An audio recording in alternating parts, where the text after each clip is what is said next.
My beloved brothers and sisters, at times we have enemies whom we don't know. And Allah subhanahu wa ta'ala knows this. Sometimes we feel unsafe. Allah subhanahu wa ta'ala says He will test us with a little bit of uncertainty.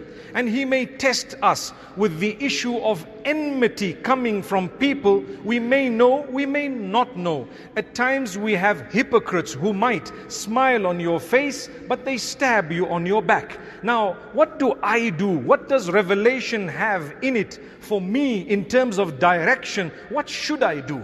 Because if I start worrying about such people, I will probably become depressed. I will become saddened. I won't be able to progress in life. I need to carry on. I need to get up every morning with a fresh smile on my face. I need to have a fresh and renewed hope in the mercy of Allah subhanahu wa ta'ala. To answer that question, Allah subhanahu wa ta'ala beautifully puts it in Surah An-Nisa. وَاللَّهُ أَعْلَمُ بِأَعْدَائِكُمْ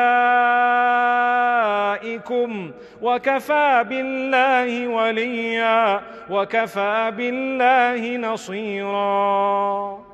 Allah knows best who your enemies are, and Allah is sufficient for you as a protector, and Allah is sufficient for you as a helper.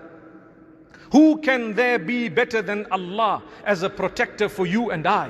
Who can there be better than Allah as a protector or a guard, one who is going to guard us and help us, a helper?